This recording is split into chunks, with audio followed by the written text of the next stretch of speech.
Arceus Inteleon has pretty much been dead since the Lost Origins set came out, but today we're looking at a list like our top 8 at the most recent Utrecht special event. So hey guys, it's All Up Blitzel here, and today we have a very fun new deck. I'm very excited for this one because I do really like Arceus Inteleon. I do like Beedrill. I just like Mustard as a card in general. So this is an Arceus Inteleon deck that, as I said, got top 8 at the Utrecht special event, and I think it's really cool that Beedrill with its persisting attack lets us just knock out our opponent's active Pokemon if they have special energy attached, and you're probably wondering, like, hey, we play no Weedles or Kakunas in this deck. Well, I'll tell you, that's where Mustard comes in. Mustard, if it's the last card in our hand, we can play it and we can search our deck for any single strike Pokemon and then put them onto our bench, and then we can draw till we have 5 cards into our hand. So, how are we gonna get down to 0 cards consistently?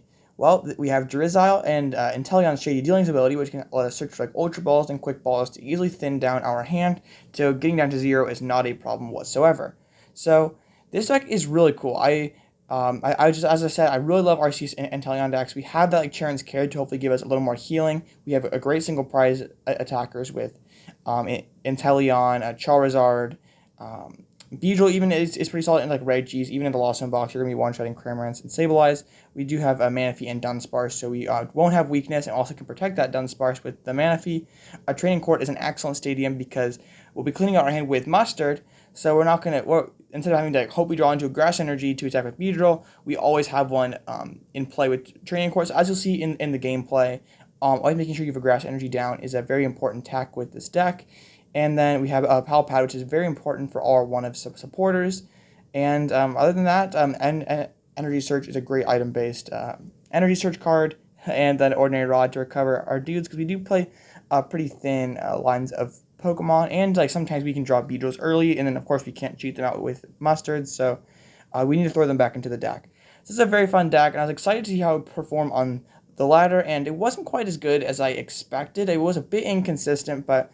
So there were a couple matches cut out, and it was very frustrating recording this video because I was facing the same people multiple times on ladder because so many people have migrated. But I still got some great games, so stay tuned and watch the battles. Alright, we'll get into our first game. We won the coin flip.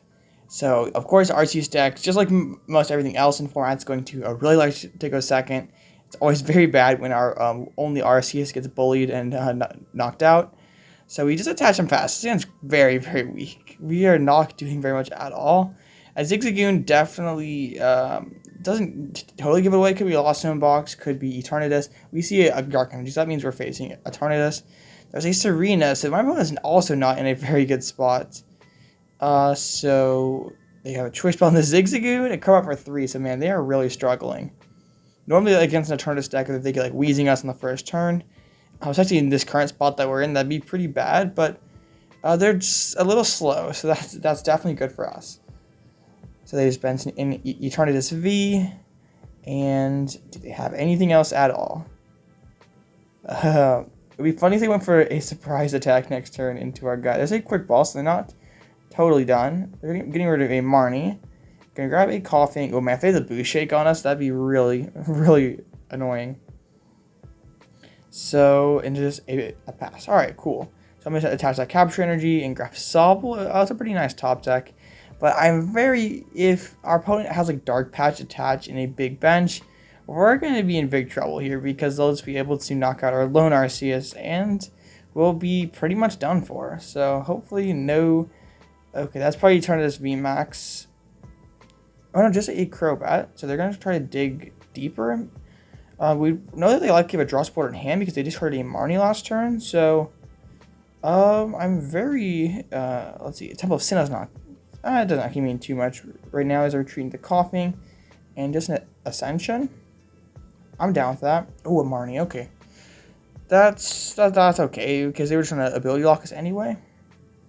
This is not a lot better. We need like a Drizzile or an Arceus or an Ultra Ball or an Instance off the top, so like Gust. And, oh, let's go. Okay, so we can Incense for Arceus VSTAR. And then I can Gust up their only Eternatus. Oh, my Choice Belt is prized. I can't knock out the Eternatus V. Well, I still can hit it for 200. This is still fine. I'm going to Starbirth. I will grab a Drizzile on an Arceus. I want to set up the Drizzile because Inteleon is a pretty solid, can be a pretty solid attacker. And also, I'd like just to be able to get up to that a big double deal Inteleon. So I'm going to then grab a quick level ball for a Sobble. The reason why I didn't grab a quick ball is because I didn't want to discard Mustard or Research. I wanted to leave all my options open.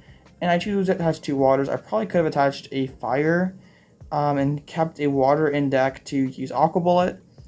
But it's still okay. We have Training Court, we have Raihan. We still have plenty of ways to recycle those water energies. So now my opponent's in a pretty weird spot because they don't really want to attack with this Eternatus because it's just going to get knocked out right back. And we had a pretty poor price trade from my opponent. So there's a Forest Sealstone and a Marnie. Alright, our hand is very good. We have Arceus VSTAR, Level Ball, Stadium Bump. Vacuum's okay, but like if they have a Choice Belt that they drop down, definitely could be a pretty nice card. If we do get ability locked, we can't do much with this hand, but also if they're ability locking us, they're only doing 40 damage, so yeah, this isn't really too much of a problem, just a severe poison for 40. So I'm going to evolve into the Arceus VSTAR. I'll level ball for Drizzile just out of the deck. Could have potentially held that, but that's okay. Then we'll take the knockout with the Trinity Nova, keep the energies in deck, and we're looking to be in a pretty good spot. One cool play that we potentially use down the road is since that Eternatus has 200 damage on it, Aqua Bullet, with that 20 snipe from Aqua Bullet will be enough to knock out that Eternatus V. So if we can gust up a Zigzagoon and use Aqua Bullet, we get 3 prizes. So the prize map I'm going to try to achieve here, we are going to go down to the Dread End. I'm going to gust up a Crobat V, and I'm going to then try to, on my next turn after that, I'm going to then gust up a Zigzagoon and an Aqua Bullet for my final 3 prizes. So I'm going to promote the Drizzile. Oh, and we probably leave Inteleon anyway. That's insane. Because I was just planning on using Drizzile for Incense. But we take this. So I'm going to grab Boss's Orders. And, grab Boss's Orders. And what else do we need? Don't really need too much. Quick Ball could get us another Sobble. I guess that's pretty good. So net up the active to reset. I'll bench the Sobble again, gust up the Crobat, like we just said. I will evolve, and I think the right grab here, Training Court could be good if they bump our Stadium. I think the correct grab here is Pal Pad because we are down both of our Boss's Orders.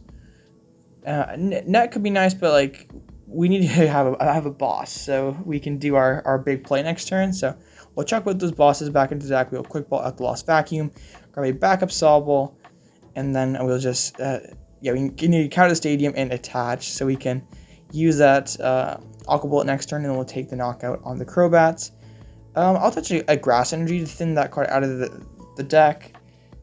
I don't really think we'll need Beedrill at this point. Fire Energy could still matter if we use a Radiant Charizard. So we drew a couple not super relevant prizes. Money does give us a draw supporter, but Beedrill's not going to be putting in too much work this game. So we see an attachment onto the Eternatus V, and then they will evolve into a Crobat VMAX. Shouldn't matter too much at this point, considering they don't have any Weezings left.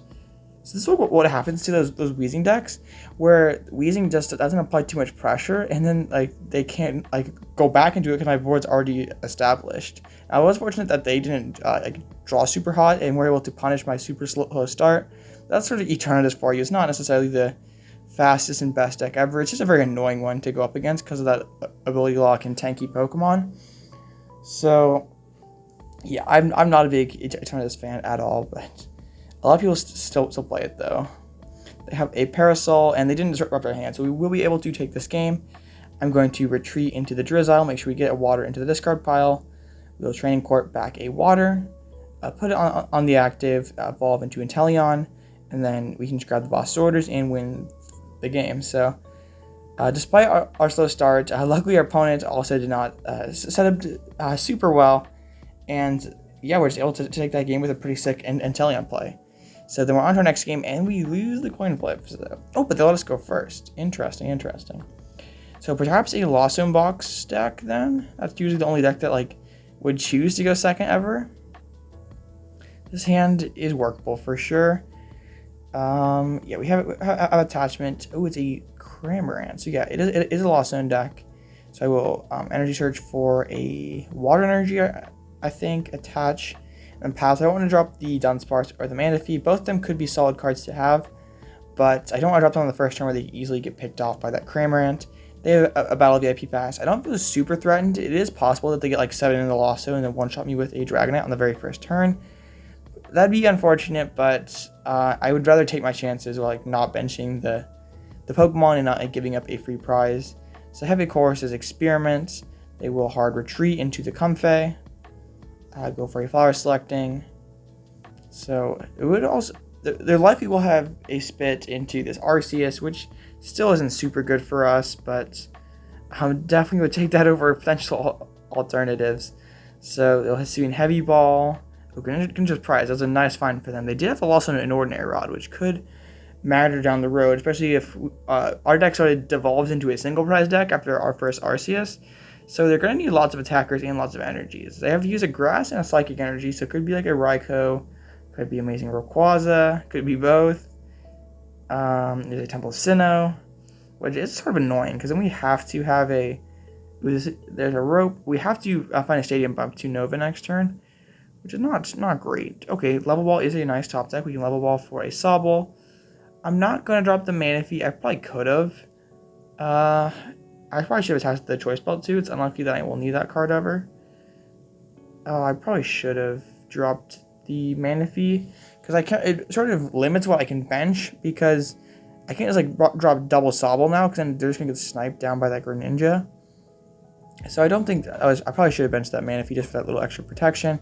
So I will have to Starbirth for the Training Court and the Double Turbo. And then we can Ultra Ball for backup Arceus, because it's definitely possible that my Arceus V goes down here. 180 or 110 is very susceptible to like a Snorlax, a Dragonite, a Zamazenta, Amazing Rayquaza. All those guys can really do it fairly easily, especially because my opponent already has 4 in the Lost Zone and they have a Chorus, so they're going to be able to use that Mirage Gate. They also are their Sableye. That's like that's kind of strange, because I feel like it's a pretty solid attacker at removing Sobbles, like pretty efficient in getting rid of my my engine. So I don't really they must have some pretty solid cards if they're going to be lost sitting Sableyes. But I think it's definitely a card that you want to like consider keeping around, especially if you've lost under your other one. So there's another Grass Energy going down. They spent a lot of energies, and they lost an Ordinary Rod. So oh my goodness, an Amazing Rod Zamazenta. Well, that will definitely score a knockout on this Arceus, but we can still respond back with another Arceus. Unfortunately, since we did not get a Drizzile down on the second turn, we can't respond back with Aqua Bullet, and it is an Amazing Rayquaza build. So it's Amazing Zamazenta and Amazing Rayquaza. I can't say I've seen that tandem before. So there's an Amazing Shield, which doesn't matter since we're a V-Star. Honestly, I don't know why you'd play Amazing Rare Zamazenta in this deck. I've seen it a couple times before in Lost Zone Box, but the only really relevant VMAXs in format are Mew and Duraludon, and both those can just cut through it with Max Miracle or Max Pulverization. So I don't really understand it too much, honestly. Like, I think like a Zygarde is probably just as good and easier to power up. And if like as Zapdos, even a Galarian Zapdos V. And like this is just an awkward energy cost. Like Zygarde's just fighting colorless. And I know you can't use that one when you're ahead, but also it's a better generalist attacker. So Miltank. So this is just definitely playing some different attackers than we're used to seeing in a normal Lost Zone Box build. Miltank is kind of an interesting one, because like I think people messed around with it when Palkia Kyurem, Hisuian Zoroark, some decks like that last format are sort of weak to Miltank, and some just vanilla Arceus builds. But now there isn't really a need for it, because Lugia just goes right through it, and a lot of those decks like Zoroark and Palkia and Kyurem aren't really decks anymore. So yeah, interesting inclusion by my opponent. That escape rope is very annoying, and honestly, if they were able to pull off a Moonlight Shuriken play and kill both of my dudes, that'd be really bad. So they're just gonna knock out the Sobble, luckily, and this sets up a nice Roxanne play. So I'll promote the Drizzile. I will Ultra Ball out the Melony and the Grass Energy. Grab that big Inteleon. I almost said Inteleon V, not Inteleon V. So we will Shady Dealings. I'm going to get the Lost Vacuum and the Roxanne. I can Lost Vacuum out my own Training Court, and make it a little hard for my opponent to recover off of this Roxanne. I don't really think I'll need it. I have Court, so I don't think I necessarily need to hold on to this Water Energy. I want to keep the Radiant Charizard because he's a pretty bulky attacker that we might need down the line there. So not the greatest Roxanne for us. I mean, we have a Sobble, but it's like not a whole lot of a follow-up after that. We do have a research, but I'd like to like have some Drizziles to find the boss orders so I could pick off some of their I could take out the Rayquaza or the Radiant Greninja, but it definitely puts them in a bind because they have such a small hand, and now they have to go through a couple one prizers before my Arceus, because I can go Inteleon, Radiant Charizard, then bring up my Arceus last, and pick up all my bench Pokemon, so they have to go through that Arceus. So that's why I don't like filling up my bench in this matchup, because generally my most effective way of winning this game, despite them having several different one-shot attackers, is being able to just use a Roxanne to lower their hand size, but then throwing one prizers in their face to like exhaust their resources before like giving them that one final Arceus to get through. And sometimes that 280 is just too much late in the game, and sometimes they'll have it. It's kind of a weird matchup because they have several attackers that can one-shot you, but we also have some nice single prizers that can trade evenly with them. So definitely in a good spot because the Roxanne really hurt them. They don't have a whole lot going on. They go for concealed cards, but then just decide to scoop because they did not have anything else. So we are going into our next one here. The Unguided is taking quite a bit of time to call the coin flip. There we go. We'll be going first. So that's awesome. And what's kind of funny is after I played this game against the Unguided, I faced him like 2 matches later. And it's just, I think it's probably because there's like so many people have migrated. There's just less and less people online. So you're just like, especially I think I probably have a relatively higher elo. So there, just because I play so frequently that probably a lot less people than just like on like a casual lower ladder, and there's just a lot less people because it's migrated. So it's kind of like queue times for tournaments is so slow. Even queue times for ladder has gotten pretty bad the last few days. So it's kind of unfortunate. I'm not, like, after reading a little bit more about some more bugs on TCG Live, I'm not very thrilled about. They got 2 weeks to really clean the whole thing up, and I'm not super thrilled about the way the game is. So I will level ball for a Drizzile, and then we will Shady Dealings for Evolution Incense, so we can get the Arceus and Starbirth. That's where we held on to the Training Court, because we figured a Path to the Peak was coming. So there is an Arceus, then I'm going to Starbirth, and I will grab, I wish I had my Capture Energy, but it is unfortunately prized, so we'll grab a Water Energy instead. Then I'll Marnie them to reduce their hand size a little bit. I do not want to discard that Ordinary Rod. This hand is not great.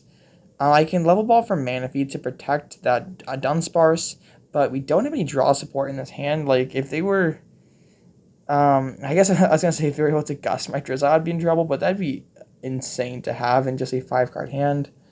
So there is a Regigigas, Quick Ball. Out the other Regigigas, they've already spent 1 rod, so okay, there's a second rod, so 2 rods spent without taking a single prize, and they're going to have to go through the single prize gauntlet later in this game, but between Inteleon, Beedrill, and Radiant Charizard, and they still found nothing. And we top deck the Inteleon, so that's good. I'm going to gust up the Drizzile, or not Drizzile, gust up the Regirock, because it had that Choice Belt on it. I don't necessarily want to take that Regilucky out of play, because it's pretty useless right now. So I'll just take the Regirock that maybe could hit me for weakness later. And I don't really know what else to grab. I guess I'll grab the Cheren's Care. I'll Quick Ball out this Grass Energy because I can just like use Training Court to get it back instantly. And then we have the Cheren's Care for next turn because it's pretty unlikely that our opponent takes a knockout on us. So we're definitely in a pretty solid spot because they just have set up so slowly. And by the time they are going to be using their first attack, we've already taken 2 prizes, and we can just erase all that damage with the Cheren's Care. Like, this is just a pretty classic Arceus move. Remove the weakness with Dunsparce, and then just Cheren's Care a couple of times, and just that's what made Arceus Inteleon so difficult for single prizers back in the day. Because Aqua Bullet on that Inteleon already a nice attacker in single price matchups, and also they had like they're playing back then double Cheren and sometimes even 2 Pal Pads. So like if you weren't one-shotting Arceus, you weren't getting any sort of headway. So yeah, definitely still is effective in matchups like Lost Zone Box and Reggie's. They hit me for 160. I don't have an out to Cheren as is, but I can go for a single strike mustard play. I will energy search, but then just fail it, and then I will grab that Beedrill. I did this right. So I will then Drizzile. Since I didn't have any energies and grass energies in play, if I would have put the balloon on the active, then I could not have used persisting, and I could not have taken the knockout. And what's cool with persisting here is it does not pop that gift energy. So not only am I putting a 1 prize in the active spot that is relatively difficult to knock out, like they can't use Terra Spark to one-shot it, I'm also not popping their gift energy, making it harder for them to rebuild their hand. And yeah, sure enough, they don't have anything going on, so I'm just going to Cheren, pick up my Arceus, evolve. I'm probably just going to retreat and Training Nova, and they just decided to concede. So yeah, definitely showing off the Dunsparce. Even the Beedrill is just a really nice card to have in that matchup. So this hand is very, very bad. You don't have anything going on. It's a Regieleki. So he tells me a Quick Ball, which I guess gets us another Sobble, but that's not much. I could have Quick Balled out the other Beedrill and potentially been in line to use a single strike mustard next turn as some sort of draw power. So probably should have gone that way. One side effect of this of not Quick Balling out the Beedrill is if my opponent does Marnie me, I still have a Beedrill in deck, which could be nice against a vehicle Regieleki deck if they have speed energies attached to their attackers. So they are going to bench a Radiant Greninja and going to conceal cards. If we got item locked in the first turn, this would be so bad because our Radiant Charizard would just be stuck, and we couldn't like build up our Pokemon very easily. Our hand's already really bad, so item lock would pretty much be worst case scenario. Already are down a Water Energy 2, so but not a great hand if there's Crobatting for 3. Interesting for them opting to go with Crobat over Lumineon. I guess they want to leave that option of going for Melony. But their hand, I guess, is full of energies. They're discarding quite a few. And Nether Lightning. So there's a Speed Energy. Do they have a Melony? There's a Regieleki. I think they want to... Yeah, just a Marnie. Good. So that's... I think... I'm not punished for my misplay there. We get to keep the Beedrill on deck. And we're not item locked. Ooh, and this hand's awesome. We have a Drizzile and a Net and Arceus VSTAR. And then also an Arceus to load up. So pretty much as good as we could have asked for, honestly. So I'm going to Net. I'm going to go for a single strike mustard here because with that speed energy on the V-Cabal, we definitely could be in a position next turn to one-shot it. So going to single strike mustard, down the Beedrill, and I'm going to Incense. In case we get item locked, I want to get the Inteleon out of the deck. I'm going to hold on to the Starbirth. I'm going to put the balloon on the active so I can easily move this Arceus VSTAR into my Beedrill next turn. Starbirth does guarantee I have grass energy no matter what happens. I will attach one of these grass energies and then a couple waters to this Arceus V. And now it's going to be pretty hard for my opponent to do much because like just doing 50 or 80 or even 110 per turn isn't going to make too much progress, and I can just one-shot it with the Beedrill. And they've already discarded so many lightning energies that they might just be forced to use these speed energies to start item locking me. And Beedrill also has 120 HP. That's not easy for a vehicle to one-shot. That's 3 Regielekis, and my opponent likely doesn't have that or have the resources to get that quickly. But now they're just ditching all their speed energies. So that's kind of hilarious. They will get into Regieleki VMAX, but they are forced to do that because they needed the retreat option, and now there's a damaged Regieleki in play, which is an easy 3 prizes. So I could gust it up this turn, but considering they did not play a supporter last turn, I just want to take out their only threat. I'm going to grab a Grass Energy and a Boss Orders for the following turn, and also Persisting for the knockout. Hold the rest of my hand. I don't really need to play the Boss Orders. Inteleon isn't really needed, so I'll just Persisting for the knockout. And my opponent's definitely in a very tough spot now because they didn't play the supporter last turn. They lost their only attacker. They could definitely take a knockout with the Raikou into this Beedrill. But if they do, I just respond back with my clean Arceus and then it's pretty much a good game. And yeah, they realized it and decided to scoop. So I hope you guys enjoyed the battles with this deck. And if you made it this far into the video and you got something from this, you learned something, you were entertained, I'd really appreciate it if y'all would subscribe, because over 80% of you guys, or just about 80% of you guys, are not subscribed. We're trying to build up to 1,000 subscribers by the end of the year.